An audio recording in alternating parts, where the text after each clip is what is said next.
रहनुमा पाकिस्तान तहरीक इंसाफ शानदाना गुलजार खान हमारे साथ मौजूद हैं। शानदाना, ये बताइएगा आप कि नंबर्स में तो हम बहुत नहीं जाते क्योंकि आम आदमी को नंबर्स से सरोकार नहीं होता। आम आदमी को अपने आटे, दाल और सब्ज़ी के भाव से ज़्यादा सरोकार होता है। अगर महंगाई की शरह भी बढ़ रही है, बिजली गैस के बिल भी बढ़ रहे हैं और ज़ाहिर है कि कर्ज़ जो लिया जाए उस पर शरह सूद भी बढ़ गई है तो वो लेना भी नामुमकिन हो गया है। क्या कहें, कब तक इंतज़ार करें या कब तक तसल्ली रखें कि हालात बेहतर होंगे? शुक्रिया जी। देखिए, तसल्ली तो रखनी होगी सिंपली बिकॉज़ हम इस मुल्क में रहते हैं, इससे कहीं दूर जा नहीं रहे।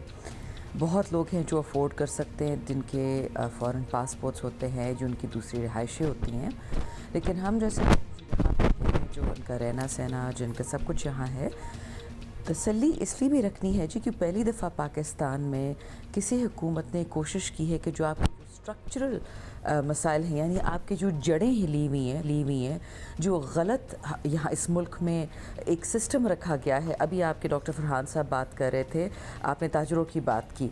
ताजर क्यों नाराज़ है जी?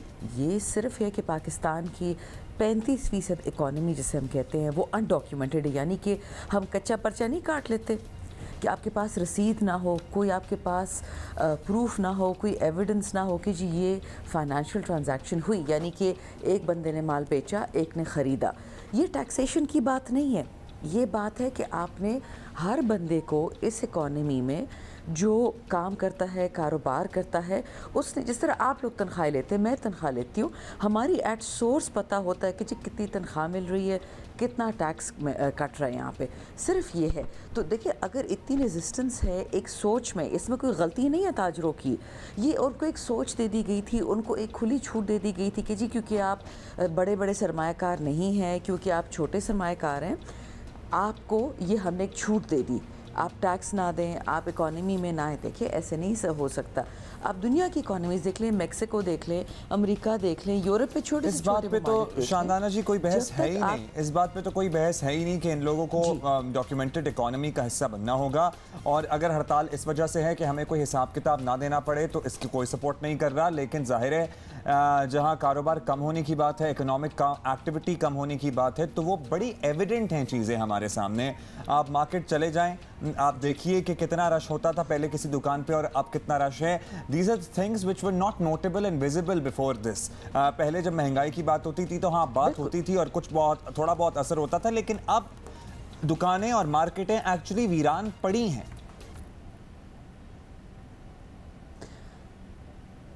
जी जी बिल्कुल। देखिए, ऐसा ही है। आपको याद है कि जब आपकी वो आई थी इंटरिम गवर्नमेंट, यानी कि जब नून लीग की हुकूमत गई और अभी हमारी हुकूमत नहीं आई थी, तो बीच में आपकी एक इंटरिम गवर्नमेंट थी। इंटरिम गवर्नमेंट को उन्हीं ने काम शुरू किया था जिसका हिस्सा मैं भी थी as a legal adviser to commerce ministry.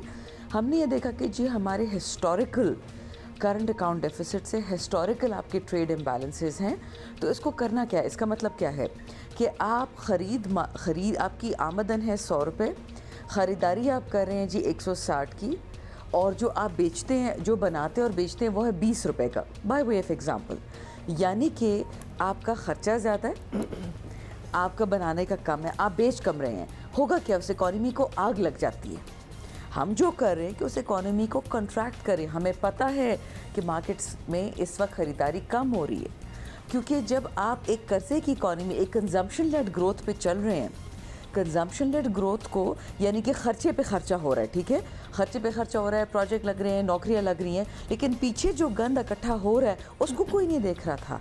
हमारा पहला काम ये, देखिए, कोई भी जो एक किफ़ायतशुमार खातून होती है ना, उसने अपना घर चलाना होता है, उसको पता होता है कि जी जितना मुझे मेरे खावंद पैसे ला के दे रहे हैं, मुझे उसी में रहना है। आपकी इकॉनमी ये हो रहा था कि एक तवक्कल था, एक दुआ थी कि अल्लाह हम खर्चे पे खर्चा कर रहे हैं, तो शायद इस खर्चा करने से नौकरियां लग जाएं। बात ये है कि ऑफ कोर्स वी अंडरस्टैंड कि वो सारा ओवरऑल सिस्टम भी एक बेहतर करना है और बहुत अरसे से बहुत खराबियां थी। टैक्स नेट में लोग नहीं थे।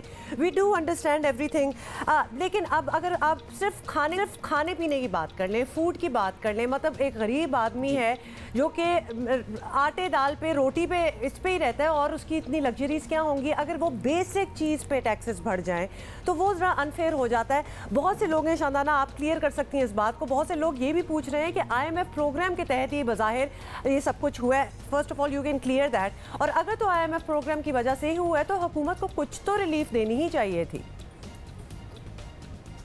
बिल्कुल जी, थैंक यू हुमा। देखिए, IMF का तो खाने से कुछ लेना देना नहीं है, आपकी बात बिल्कुल सही है। आप शायद भी एक गांव से हैं, मैं भी एक गांव से हूँ, यहाँ से 2 घंटे के रास्ते पे है। बिल्कुल महंगाई खाने के अशया पे हो गई, लेकिन हुई क्या, बेसिक इशू क्या है? आप जब तेल ख़रीदते हैं आलमी मंडी से महंगा, ठीक है, आपका जो मेन खाने की जो सोर्स, हम बहुत सारी चीज़ें इंपोर्ट भी करते हैं, कुछ लोकली बनाते हैं और कुछ सूबों से खाने की चीज़ें मिलती हैं हमें। आटा पंजाब से मिल जाता है, इस तरह बहुत सारी चीज़ें, डिफरेंट फ्रूट्स जो है आपको KP से मिल जाते हैं। होता क्या है कि जो आपका बेचने वाला होता है, आपको जो डिस्ट्रीब्यूटर होता है, जो एक जगह से खाना ख़रीद के दूसरी जगह पहुँचा रहा होता है, आपके पेट्रोल का कॉस्ट है वो कंज्यूमर को पास कर देता है। ये सिंपल चीज़ है। महंगाई इसलिए नहीं है कि भिंडी महंगी बन रही है, टमाटर महंगा बन रहा है, प्याज नहीं, ये क्योंकि पेट्रोल की कीमत, बिजली की कीमत, गैस की कीमत उन्होंने अपने डिस्ट्रीब्यूशन कॉस्ट में डाल दी है। हुकूमत ने 1 रुपया किसी भी खुर्दोनोश की चीज़ पे नहीं पे करने पड़ेंगे। Exactly, जब उसके भी बिल्स भर रहे हैं उसने कहीं से तो निकलवाना है। सवाल नहीं समझ आया, सॉरी, आप दोनों बोल रहे थे, सवाल नहीं समझ आया। अच्छा, कहने का मतलब है आप बता रही हैं कि जी पेट्रोल की कीमतें ज़्यादा हुई हैं, गैस की कीमतें ज़्यादा हुई हैं, वो नेचुरली एंड प्रोडक्ट जब जाके कस्टमर को बिकेगा तो तब तक बेचने वाला ये सारी कॉस्ट उसमें एडजस्ट कर चुका होगा, तो लिहाजा वो बोझ किस पे पड़ेगा? कस्टमर पे, कंज्यूमर को पास ऑन, जो कंज्यूमर एंड में गरीब हो अमीर हो whatever, it's not going to differentiate, वो दोनों को ही उतना उसका बोझ तो पड़ेगा। बिल्कुल जी, और जाहिर है वो बोझ पड़ रहा है। अब ये बताइएगा कि द क्वेश्चन इज दैट जाहिर है भिंडी नहीं महंगी हो रही है, लेकिन ये अगर आप कहती हैं कि IMF ने अशराए खुरोनोश की कीमतें नहीं बढ़ाई हैं, लेकिन IMF की वजह से, प्रोग्राम की वजह से बिजली गैस की कीमतों में इजाफा ज़रूर हुआ है और ये बिल बढ़ते ही चले जाएंगे, तो ये महंगाई का समुंदर तो रुकने वाला है नहीं। शानदान, हम आपसे ये जानना चाहते हैं कि अभी हम तसल्ली रख लें कि जी ये मुश्किल वक्त है, ये गुजर जाएगा, लेकिन अभी तो और ज़्यादा मुश्किल वक्त आना है। कब तक हम जहनी तौर पे प्रिपेयर रहें कि जनाब हाँ बस ये अभी तो हमें लग रहा था यही हमारा थ्रेशोल्ड है, इसके आगे पता नहीं होगा क्या? जी शुक्रिया, बिल्कुल आपका बहुत अच्छा सवाल है ये, आवाम के लिहाज से भी और एक डिस्कशन के लिहाज से। 2 बातें आपने अगर कल गवर्नर स्टेट बैंक की देखी हो, मॉनेटरी पॉलिसी जो अनाउंस की, उनका पूरा प्रेस कॉन्फ्रेंस था, उन्होंने यही बात बताई कि 1 टाइम इंक्रीज़ आएगा गैस और बिजली के प्राइसेस में। अब आपने बात की IMF की, देखिए IMF का कोई लेना देना नहीं है पाकिस्तान के अंदरूनी मामलात से। IMF हमारे पीछे नहीं आया, हम IMF के पीछे गए। हम क्यों गए? क्योंकि हमारे पास खजाने में पैसे नहीं थे। अच्छा, आपको स्टेबिलिटी चाहिए होती है, स्टेबिलिटी अपनी सबसे सस्ता कर्जा लेते हैं, सबसे सस्ती मराहत पे और शराइत पे, ठीक। आपका जो सर्कुलर डेट है जिसे हम गर्दिशी कर्जा कहते हैं, मैं आपको एक मिसाल दे देती हूँ सिंपल, और फिर मैं आपकी गुड न्यूज़ यानी जो खुशी की बात है आपको बताती हूँ।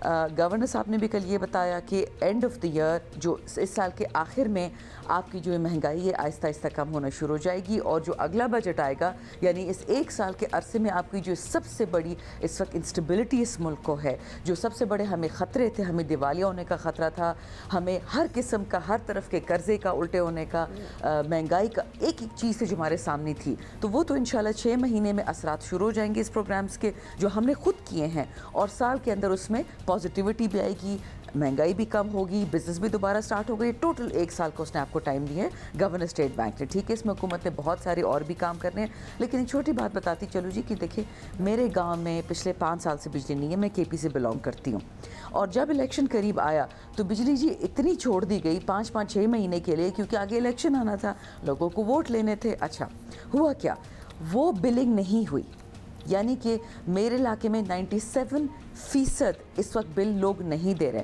क्योंकि वो इतना बिल दे ही नहीं सकते।